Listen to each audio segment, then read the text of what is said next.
Yosh, bienvenue sur Manga Corps pour la découverte de Magus of Library, réalisé par Izumi Mitsu et publié par les éditions Kiun.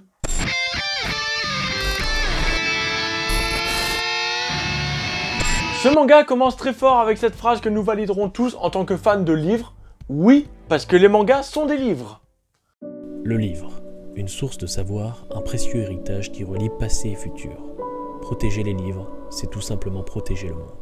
Rien que ça m'a déjà plongé dans l'ambiance poétique de ce manga. On suivra l'histoire d'un jeune prince qui désire découvrir le monde et voyager avec la flotte de pirates de Shagrazat.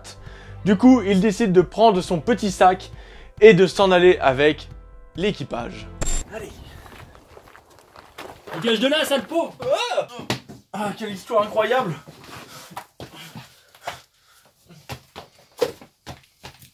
Ah d'accord. Bon, une histoire de pirate aurait pu être sympa, hein, ça aurait changé un peu de One Piece.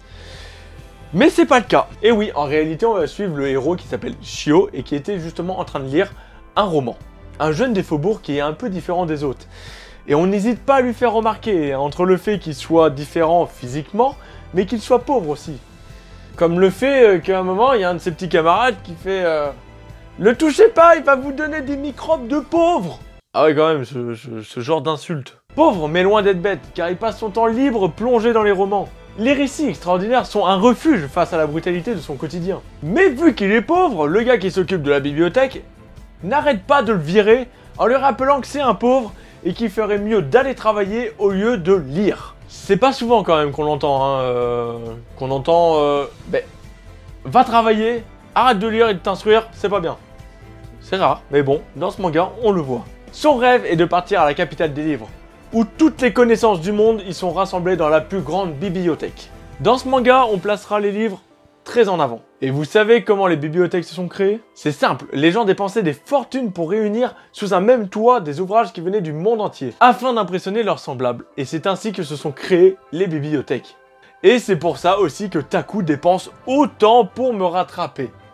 Fais reculer. Parce qu'il en a une toute petite, Mangatech. Quel bâtard. Et jusqu'au jour où des envoyés de la fameuse bibliothèque centrale débarqueront dans son village, et Sedona, un personnage plutôt charismatique, remarquera la différence de notre héros. Le manga est très beau en termes de dessin, et en plus il y a cette petite pointe de poésie qui me fait énormément plaisir. Et le mélange des deux apporte énormément de douceur au manga. Les décors sont stylés et nous plongent vraiment dans le récit. Et on a un petit côté fantasy qui nous rappelle justement les contes de ces ouvrages. J'espère que cette découverte du mois vous aura plu. Dites-nous dans les commentaires ce que vous avez pensé de ce manga, parce que moi il me fait vraiment penser à l'atelier des sorciers. Donc dites-moi votre avis, ça sera avec plaisir que j'y répondrai. Et on se retrouve bientôt sur Manga Corps pour une nouvelle vidéo. Yosh!